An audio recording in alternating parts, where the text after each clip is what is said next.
नमस्कार. मी डॉक्टर शैला दिनकर आपटे. आज मी कुसुमांजलीचा 30वा भाग सादर करते. मला खूप आनंद होतोय कारण नवीन-नवीन कविता जन्माला येतायत आणि त्यांची या कुसुमांजलीमध्ये ते गाण्याच्या नादामध्ये आता मी 30व्या भागापर्यंत पोहोचली आहे. या भागामध्ये थोड्या दोन्ही वेगळ्या प्रकारच्या कविता सादर करते. एक कविता आहे ती मैत्रीवरती आहे.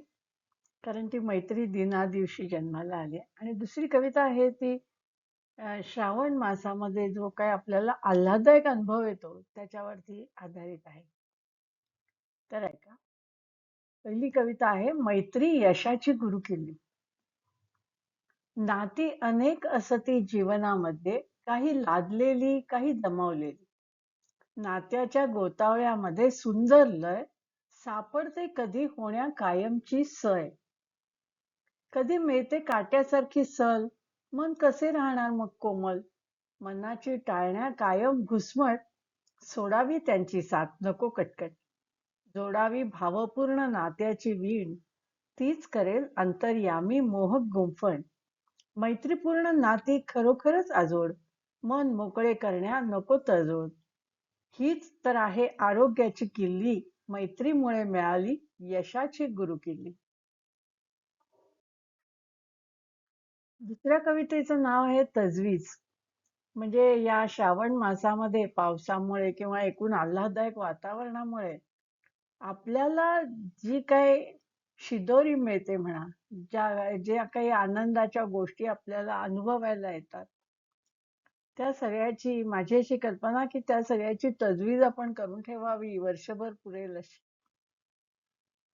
तर ऐका, कवितेचं नाव आहे तजवीज. श्रावण मासी चिंब मानसी, ओला वातो अनुभवावा. आठवणीच्या दाटीने मग सुखद क्षणांना गहिवर यावा. एक एक क्षण तो फुलासारखा आपला रंग घेऊन यावा. रंगगंध घेऊन यावा. रेंगाळणारा त्याचा सुवास असा, मंद हास्यातच बहरत जावा. एक एक क्षण तो फळासारखा रसदार मधुर चव घेऊन यावा.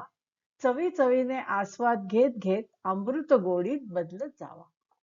एक एक क्षण तो पक्षासारखा भुरकट उडून मनी बसावा.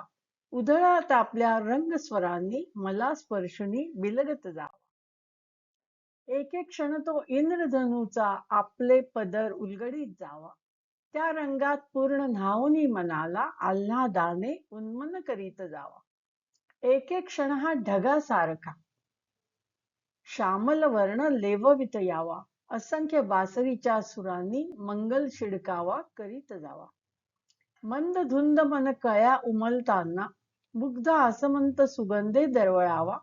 ब्रह्मानंदी लीन होऊन मनातून आर्त स्वर गगनी भरून राहावा. एक एक क्षणाची शिदोरी अशी मनाला चिंब भिजवीत जावी. पूर्ण वर्ष पुरेल तजवीज अशी ज्ञानी भक्ताने नेमे करून घ्यावी. धन्यवाद.